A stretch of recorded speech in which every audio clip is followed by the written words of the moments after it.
something that I was really intrigued about, if I just would have raised my hand. And I think that if you start young and you don't really know how to ask questions at a young age, then it just kind of carries you throughout all of your career, and you go to college and you still don't ask any questions. And I found myself, I think, honestly, until my senior year in college, I told myself, it's my education, I have to take a stance within it.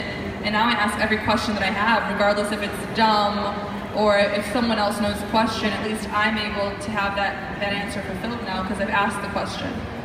That's great, Chapman. Lauren, do you want to say something? Oh, sorry. Oh, well, yeah. 1 second. Do you want me to jump in? Okay, I just wanted to say something really fast. I actually just turned 15, so I'm kind of closer to her age. I mean, it was 2 days ago I turned 15, and I started my Follow Your Star organization when I was 9 years old, and I won. So this is just to say, don't let your age stop you from doing something. You don't need to wait until you're a junior or senior in high school and can do something like the Empower program. I mean, I saw an ad on television for the Disney Friends for Change grant when I was 8. And I said, I could win that. And I was like, I see this problem in my community, and I know that I could fix it by doing something that I love. And people were saying, oh, you can't do that, you're too young. No 9-year-olds actually win it. Most of them were like 16. Like, no, don't even do it. So don't let anybody who says that you're too young to do it, just don't wait. Just go out and do it. And even if you're not successful the first time, or if you are, just go ahead, then you get a head start and be really passionate about it. That's great, thank you. Lauren, did you want to say something? Well, yeah, I totally agree with what Olivia was saying. As I was younger, I was very observant and kind of quiet. I didn't want really my voice to be heard. I was really behind the scenes. But watching people and asking questions, I think, is a really crucial part into finding what you want to do, finding your passion. That's great. Claire? So kind of building off of what Jacqueline says, I think asking questions is going to be key for you, because I think at such a young age, kids are kind of protected.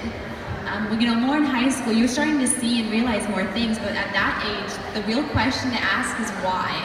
So kind of like what everyone else was saying, observing is also a big key, and then following up on those observations, asking, why is this? Why does this happen? And when you get an answer of, I don't know, I can't tell you that, that's where you should kind of follow up. That's where you should do some research, and that might be what you're going to be most passionate about. Great advice. It really is about being tenacious. It's follow through. You know what I mean? Just keep asking the questions and keep moving forward until you get your answer, or you've figured out your purpose or your passion or what you're going to do, right? It's also kind of human nature, right? If you're given the answer, I don't know the answer to that, by an adult who's supposed to know the answers, your first instinct is to kind of try and figure out why. You want to solve that. So at age 13, that's going to be incredible if you can figure out the reason why, if you can answer your own questions.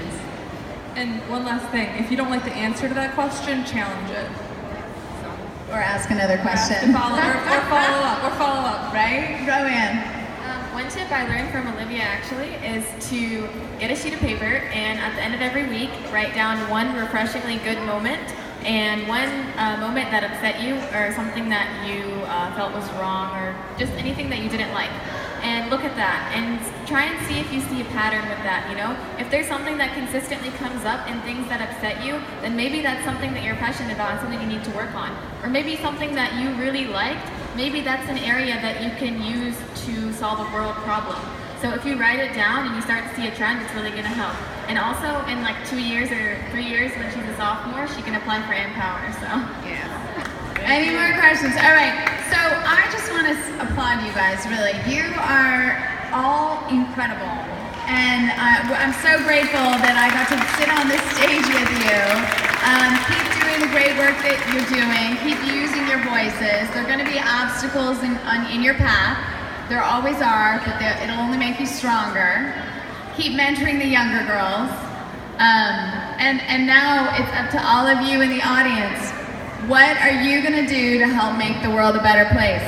I hope you're having those conversations tonight with your family, all right? Think hard and clear about your role in creating this culture that we all live in, and how you're going to leave the world in a better place than you found it. Thank you, everyone, for being here today, and thank you to our AND Fellows. Thank you.